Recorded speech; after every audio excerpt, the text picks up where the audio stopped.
पाकिस्तान से चंदा लिए हैं। अभी चुनाव आया तो हिंदुस्तान पाकिस्तान करने लगे और पाकिस्तान से चंदा लेके चुनाव लड़ रहे हैं। ये हमारे देश की रक्षा करेंगे? 3 चरणों में चुनाव हो गए हैं। भारतीय जनता पार्टी के बड़े बड़े नेताओं के बोल बदल गए हैं। जो आज के महीने भर पहले थे अब बोल बदल गए हैं। स्वयं प्रधानमंत्री के बोल बदल गए हैं और देश के बड़े बड़े मंत्रियों को जो भारतीय जनता पार्टी के हैं सब बदल गए हैं। आने वाली 4 जून को सब साफ हो जाएगा। 15 लाख किसी के अकाउंट में नहीं आए हैं, 2 करोड़ रोजगार किसी को नहीं मिले हैं। ऐसे तमाम जुमले थे, सिर्फ जो जुमले ही बने रह गए। विकास आज तक पैदा नहीं हुआ भारतीय जनता पार्टी का। लोग की चोरी पकड़े जाने लगी है। बताइए कितने करोड़ का चंदा इलेक्टोरल बॉन्ड और 20 कंपनियों से चंदा ले लेकर ये लोग सिर्फ चुनावी मुद्दे और चुनाव में जो है खर्चा किए हैं। जनता इस बार मुंह तोड़ जवाब देगी जो ये जनता की जिंदगी से खेलने चले। कर्जा माफ हुआ है, लेकिन अनिल अंबानी का, धीरू भाई अंबानी का, इन लोगों का कर्जा माफ हुआ है और गरीबों का, किसानों का कोई कर्जा माफ नहीं हुआ है। तो नमस्कार दोस्तों, मैं हूं आर.के. निषाद। स्वागत करता हूं आप सबका दर्शक न्यूज़ 24 में। दोस्तों हमारी मौजूदगी इस वक्त प्रयागराज में है। तो आज हमारे साथ समाजवादी पार्टी यानी कि लोहिया वाहिनी के प्रदेश सचिव सौरभ रामा जी हैं।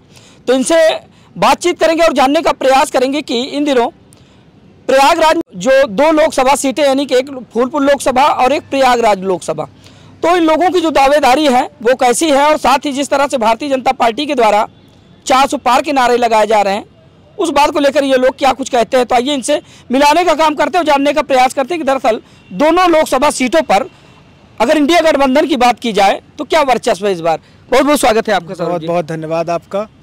और ये जो आप बोल रहे हैं 400 पार, हाँ, ये कहीं ना कहीं जो बोलते थे आज वही बोलना बंद कर दिए हैं। 3 चरण के चुनाव लगभग समाप्त हो चुके हैं और भारतीय जनता पार्टी के बड़े बड़े नेताओं के जो है बोल बदलने लगे हैं। और इलाहाबाद में जो इलाहाबाद सीट है और फूलपुर सीट है, आप विश्वास नहीं करेंगे इतनी भारी मतों से इलाहाबाद की सीट हमारे इंडिया गठबंधन के प्रत्याशी आदरणीय कुंवर उज्ज्वल रमण सिंह जी हैं और हमारे फूलपुर से इंडिया गठबंधन के प्रत्याशी अमरनाथ मौर्य जी हैं। हम लोग हमेशा काम पर, जनता के काम पर, हमेशा लोगों के बीच जाकर उनके लिए जो उनको ज़रूरत है उसके लिए हम लोगों ने प्रयास किया है और उनको उस सुविधा से मिलाने का काम किया है। इसलिए आज हम लोग जनता के बीच सुबह से शाम तक जा रहे हैं। कई जगह आप देखते होंगे भारतीय जनता पार्टी के प्रत्याशी या उनके समर्थक या उनके बड़े बड़े नेताओं को जनता अपने गलियों में, अपने घरों में घुसने नहीं दे रही है, भद्दी भद्दी गालियाँ दे रही है। तो ये आज कहीं ना कहीं 400 पार का आंकड़ा नहीं दिख रहा है। उनकी सरकार है, उनकी पार्टी है, वो कुछ भी बोल सकते हैं, लेकिन जनता ही राजा बनाती है और जनता ही सब कुछ बनाती है। तो आज जनता जो रुझान दे रही है वो आपके भी सामने, हमारे सामने है और आने वाली 4 जून को ये सबके सामने होगा कि इंडिया गठबंधन की प्रचंड बहुमत से सरकार बनने जा रही है। वैसे आप प्रयागराज से हैं, तो प्रयागराज में 2 लोकसभा सीटें, एक फूलपुर है और एक प्रयागराज लोकसभा। आपके फूलपुर की जो प्रत्याशी इंडिया गठबंधन के वो हैं अमरनाथ मौर्य जी, और वहीं पर प्रयागराज की बात की जाए तो उज्ज्वल रमण सिंह जी हैं। फूलपुर के क्या माहौल है, क्या लगता है कि इस बार आप लोग कामयाबी पाएंगे फूलपुर लोकसभा सीट से या फिर? बिल्कुल पाएंगे। इससे पहले उप लोकसभा चुनाव में भी, उससे पहले भी समाजवादी पार्टी के खाते में फूलपुर की सीट रही है और इस बार भी रहेगी। अमरनाथ मौर्य जी जमीन से जुड़े हुए नेता हैं, वह जमीनी नेता हैं और निश्चित तौर पर वह लोगों के दुख दर्द को समझते हैं, लोगों के बीच के नेता हैं और कोई बहुत राजनीतिक परिवार से नहीं है, जमीन से जुड़े हुए नेता हैं और जमीन से जुड़े हुए नेता को जनता चाहती है। जनता चाहती है कि जो हमारे बीच का हो वो उच्च सदन में जाके हमारी मांगों को उठाए। तो निश्चित रूप से अपार जन समर्थन अमरनाथ मौर्य जी को मिल रहा है और 25 मई को आप देखिएगा भारी से भारी संख्या में लोग अमरनाथ मौर्य जी को अपना स्नेह, प्यार और आशीर्वाद देने का कार्य करेंगे। वैसे अगर देखा जाए तो अमरनाथ मौर्य जी को एक जातीय समीकरण देखते हुए समाजवादी पार्टी ने यानी कि इंडिया गठबंधन ने फूलपुर से प्रत्याशी बनाया है। वहीं पर राजनीतिक आंकड़े के अनुसार जो बताया जाता है कि यादव की अगर बात की जाए तो 2,85,000 के समथिंग है। वहीं पर पटेल की अगर बात की जाए तो 2.5 लाख के समथिंग है और तमाम जिसमें ब्राह्मण है और ओबीसी, एससी, एसटी माइनॉरिटी के जो लोग हैं वो हैं। तो आप लोगों को क्या लगता है कि जातीय समीकरण के द्वारा आपका वर्चस्व वहाँ पे स्थापित हो पाएगा? क्या अमरनाथ मौर्य वहाँ से पारंगत पा पाएंगे या फिर क्या कुछ होने वाला? देखिए, सबसे पहले हम आपको ये बता दें कि हमारी पार्टी, समाजवादी पार्टी और इंडिया गठबंधन, ये सभी जितनी पार्टियां हैं, हमारी पार्टी ये जाति और धर्म के मजहब से उठकर इंसानियत के मजहब पर मानती है। हमारी पार्टी इस पे भरोसा रखती है कि हमारा कैंडिडेट कितना काम करेगा, किस लिए काम करेगा, जनता के द्वारा जो चुना हुआ कैंडिडेट जाएगा वो फूलपुर में कितना विकास करेगा। ठीक, अमरनाथ मौर्य जी यहाँ के पुराने नेता हैं, यहाँ के ज़मीनी नेता हैं, वो ज़्यादा से ज़्यादा यहाँ के लोगों को से जुड़े हुए हैं, ज़मीन से जुड़े हुए हैं। तो जाति और धर्म और मजहब के नाम को हटाकर हमारी पार्टी ने एक अच्छा कैंडिडेट दिया है और हम सब उसको मिलकर जिताने का काम कर रहे हैं। वहीं पर अगर देखा जाए तो केशव प्रसाद मौर्य जी भारतीय जनता पार्टी से उत्तर प्रदेश के डिप्टी सीएम यानी कि मुख्यमंत्री हैं और हाल ही में उनका दौरा भी होने वाला है और बहुत जल्द वो यहाँ पर आएंगे। तो क्या लगता है कि अगर मौर्य समाज केशव प्रसाद मौर्य जी की तरफ आकर्षित हो जाता है, देखिए तो उसका असर अमरनाथ मौर्य जी पर क्या देखने को मिलेगा? देखिए सबसे पहले हम आपको बता दें, आप जिनका नाम ले रहे हैं वो कोई ऐसा चेहरा नहीं, वो आप ऐसे व्यक्ति का नाम लेते जो कभी चुनाव जीता। वो अपना 2022 का विधानसभा का खुद का चुनाव तो हार गए, अब वो रहमो करम पर उप मुख्यमंत्री बने हुए हैं। उनके आने से कोई फर्क नहीं पड़ता, वो आए यहाँ रहे और आए भी थे, कोई फर्क नहीं पड़ता।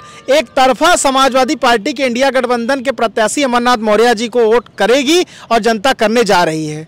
चलिए अब इस पर आते हैं। अगर प्रयागराज लोकसभा की बात जहां पर की जाए तो तमाम बड़े बड़े दिग्गज नेता थे जो इंडिया गठबंधन से टिकट लेने के लिए लाइन पे खड़े थे, लेकिन ऐसे में उज्ज्वल रमण सिंह जी को ही क्यों चुना गया?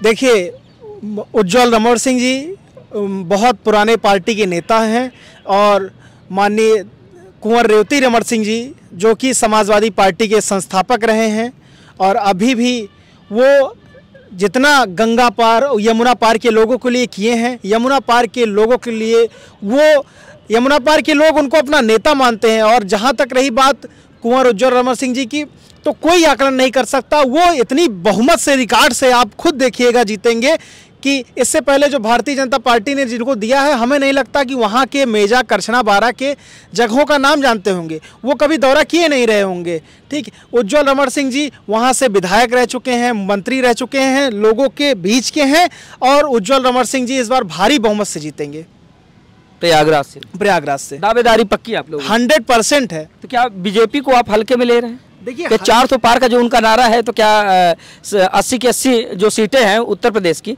तो क्या सिर्फ इंडिया गठबंधन के ही खाते में जाने वाली? बिल्कुल, देखिए जनता समझ चुकी है कि ये लोग सिर्फ धर्म, मजहब, मंदिर, मस्जिद, हिंदू मुस्लिम के नाम पर लड़ाने का काम करते हैं। आज आप देख सकते हैं कि इनका 2-2 साल मतलब 10 साल कार्यकाल का प्रधानमंत्री जी का बीत गया, महंगाई चरम सीमा पर है। आज दलित, पिछड़े, अल्पसंख्यक सब अपने हक की लड़ाई लड़ रहे हैं, लेकिन भारतीय जनता पार्टी की सिर्फ एक चीज़, मंदिर बन गया, यहाँ कर दिया, हिंदू हो गया, मुस्लिम हो गया, ये सब को आपस में लड़ाकर जो तोड़ने की रणनीति बना रहे थे और इसी नाम पर, ये तोड़ने की रणनीति के नाम पर ही 400 पार का नारा दे रहे थे। लेकिन जनता समझ चुकी है कि भारतीय जनता पार्टी के लोग सिर्फ आपस में तोड़कर नौजवानों की कमर तोड़ दिए, महंगाई ने कमर तोड़ दिया और इन सब को जानकर अब जनता नकार चुकी है। 3 चरणों में चुनाव हो गए हैं, भारतीय जनता पार्टी के बड़े बड़े नेताओं के बोल बदल गए हैं, जो आज के महीने भर पहले थे अब बोल बदल गए हैं, स्वयं प्रधानमंत्री के बोल बदल गए हैं और देश के बड़े बड़े मंत्रियों के जो भारतीय जनता पार्टी के हैं सब बदल गए हैं। आने वाली 4 जून को सब साफ हो जाएगा। रामा जी, इस पर हम आने वाले थे। ये जानने का प्रयास होगा हमारा कि इस बार आप यानी कि इंडिया गठबंधन कैसे कैसे मुद्दे लेकर जनता के बीच जा रहा है, जिनसे आपको लगता है कि इन मुद्दों को लेकर इस बार हम पारंगत पा पाएंगे और पूर्ण बहुमत से केंद्र में सरकार बना पाएंगे? जी, सबसे पहला इंडिया गठबंधन की जो है ये है कि हम लोग बेरोजगारी से मुक्ति दिलाएंगे, नौजवानों को रोजगार दिलाएंगे, ठीक है, मुफ्त राशन मिले, ये मुफ्त आटा और डाटा हमारी सरकार इंडिया गठबंधन देगी। मुफ्त राशन तो अभी भी मिल रहा है। नहीं, मुफ्त आटा और डाटा ये इंडिया गठबंधन देगी। और महंगाई जो सिलेंडर 2014 से पहले 450 में था, आज 1150 रुपए में सब्सिडी के नाम पे सिर्फ 18 रुपए अकाउंट में आता है। ठीक है, इन सभी चीज़ों से आप महंगाई भी देख लीजिए। आज जो दाल जो है 80 रुपए में थी, आज 200 रुपए में है।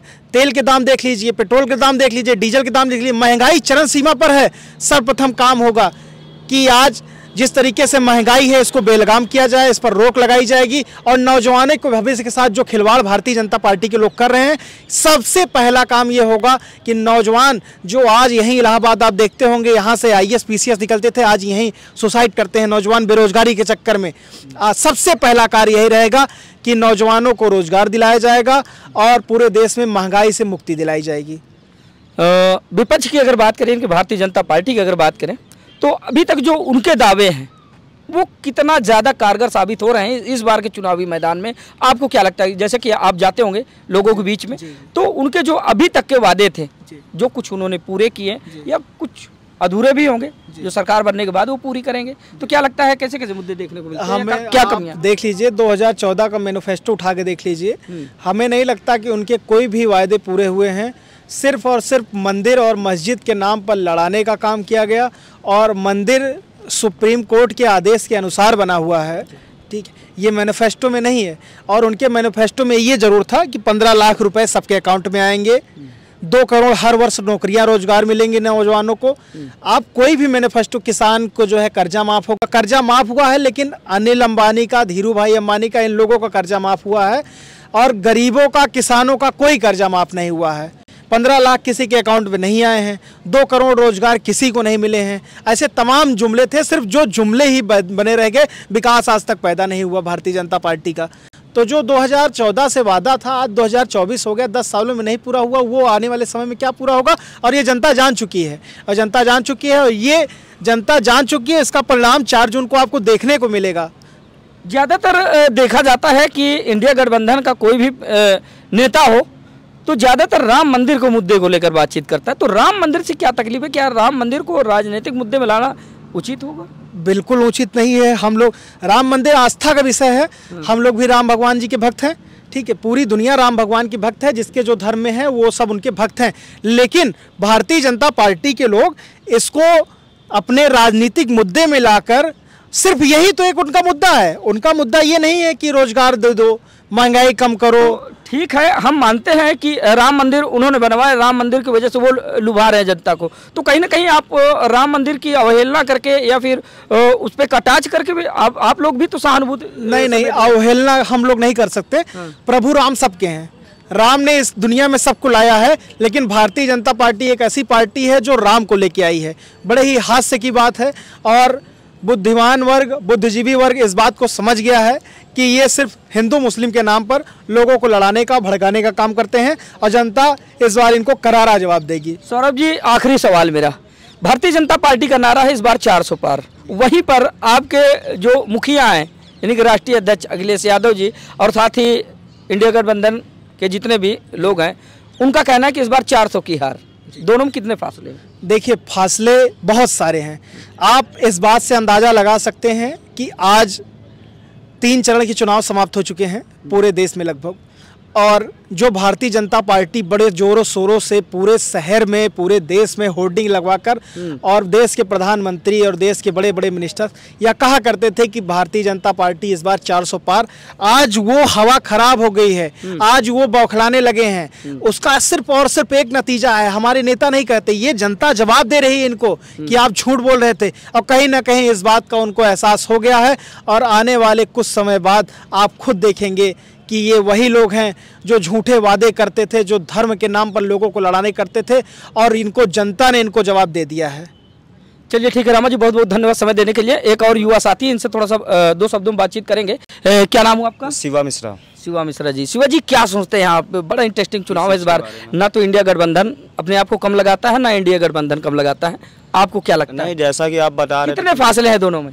नहीं, जैसा कि आप बता रहे तभी कि 400 बार भाजपा सरकार भारतीय जनता पार्टी का रही है, हाँ, आवाज़ लगा रही है। तो मैं ये कहना चाहता हूँ कि किस मुद्दे पे आवाज़ लगा रही है 400 पार। अब ये तो आप जानिए, ये तो आप जानिए भाई, उनके पास दावेदारी होगी, तभी तो नारे लगा रहे हैं। क्या विकास किया है मुझे आप बता दीजिए कि आप किन मुद्दों को लेकर 400 हार का नारा लगा रहे हैं? क्यों पेपर 400 हार, आप 400 हार के लिए कह रहे हैं ना, तो आप बता दीजिए। यूपीपी का पेपर लीक हो गया, नीट का पेपर आउट हो गया, सारे पेपर आउट करा दिए। हाँ, और हर चीज़ महंगाई हो गई है, जहाँ पहले 70 रुपये में पेट्रोल था, 100 रुपये प्लस पेट्रोल चल रहा है। हर चीज़, आटा दाल महंगा, सब महंगा हो गया है। हर चीज़ में GST लगा दिया है। कफन में भी यहाँ तक जीएसटी लगा दिया, पढ़ने लिखने की चीज़ों में पेन में जीएसटी लगा दिया। अब यहाँ के इंसान कैसे पढ़ेगा, गरीब इंसान कैसे पढ़ के आगे बढ़ेगा बताइए। अब उनके 400 वाले मुद्दे सुन लीजिए।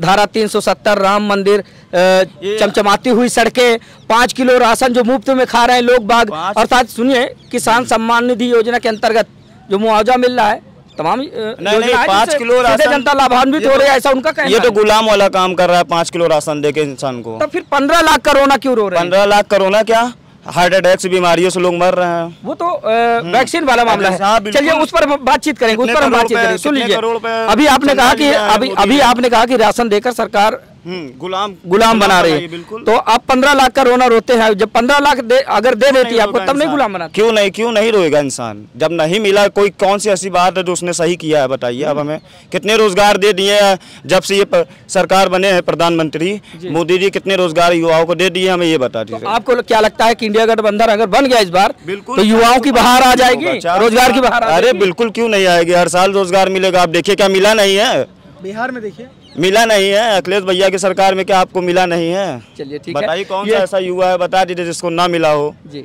ये शिवा मिश्रा जी थे, एक युवा हैं, जिनसे हमने जानने का प्रयास किया। सौरभ जी बीच में कुछ बोल रहे थे वैक्सीन के बारे में, क्या कहना चाह रहे थे आप? देखिए, इतना बड़ा खुलासा हुआ कि लोग समझ नहीं पाए इलेक्टोरल बॉन्ड के नाम पर। और हम एक बात आपसे कहेंगे कि ये वैक्सीन पर हमारे देश के प्रधानमंत्री जी की फ़ोटो बनी रहती थी, ठीक है। अभी 1 हफ्ता पहले वो फ़ोटो हट गई। जब उनसे सवाल किया गया तो उन्होंने कहा कि जो है ये चुनाव आचार संहिता का उल्लंघन हो रहा है। आप पूरे प्रयागराज में देखे होंगे, ऐसी कोई होर्डिंग नहीं होगी जिसपे खाली नहीं होगी, हर जगह हम योगी जी की, मोदी जी की फ़ोटो लगी हुई है। वही वैक्सीन 2022 के चुनाव में भी थी, उस वक्त नहीं उल्लंघन हुआ।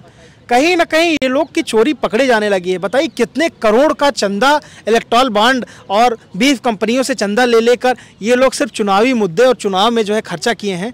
जनता इस बार मुंह तोड़ जवाब देगी, जो ये जनता की जिंदगियों से खेलने चले आए। सौरभ जी, आपने इलेक्टोरल बॉन्ड का जिक्र आपने किया है, तो क्या लगता है कि इलेक्टोरल बॉन्ड का असर इस बार दिख रहा है। इलेक्टोरल बॉन्ड का असर भी दिख रहा है, और ये जो जितना चंदा लिए हैं उस सब का असर दिख रहा है। और असर तो इस कदर दिख रहा है, चंदा तो सब पार्टी लेती है, कोई भी पार्टी, छोटी बड़ी कोई भी पार्टी हो, बिना चंदे के कोई पार्टी काम नहीं करती। जी, लेकिन चंदा देखिए, आप पूरी सर्वे आया होगा, सुप्रीम कोर्ट से लिस्ट आई है, उसमें इन्होंने कितना चंदा लिया है। और पाकिस्तान से चंदा लिए हैं। अभी चुनाव आया तो हिंदुस्तान पाकिस्तान करने लगे और पाकिस्तान से चंदा लेके चुनाव लड़ रहे हैं। ये हमारे देश की रक्षा करेंगे? बताइए, आप खुद बताइए। पाकिस्तान से चंदा लिए हैं, बीफ कंपनियों की जो गांव माता कहते रहते हैं, वो बीफ कंपनियों से भी चंदा लेके बैठे हैं। हर जगह से इन्होंने सिर्फ और सिर्फ राजनीति में लोगों को सिर्फ लड़ाने का काम किया है। हमें नहीं लगता कि किसी भी नौजवान युवाओं का भविष्य के साथ हमेशा 10 सालों से इन्होंने खिलवाड़ किया है। और मैं आपसे एक बार फिर कहूँगा कि इन सब का असर दिख रहा है, और जनता ही इन सब को इस 2024 में करारा जवाब देने वाली है। 1 महीने बाद 4 जून को जब रिजल्ट आएगा तो आप देखिएगा, जनता इन सब कुछ करारा जवाब देगी। चलिए ठीक है। तो दोस्तों बता दें कि आज हमारे साथ लोहिया वाहिनी के प्रदेश सचिव थे सौरभ रामा जी। इनसे हम बातचीत कर रहे थे कि दरअसल प्रयागराज में दो लोकसभा सीटें, एक फूलपुर लोकसभा और प्रयागराज लोकसभा, तो इस बार इंडिया गठबंधन की अगर जहाँ पर बात आती है तो इनका क्या स्टैंड रहेगा, इनके द्वारा आप लोगों ने सुना। फिलहाल आप लोगों की राय क्या है, प्यारा से कमेंट करके बताइए। कि मिलते किसी दूसरी खबर में, तब तक के लिए नमस्कार।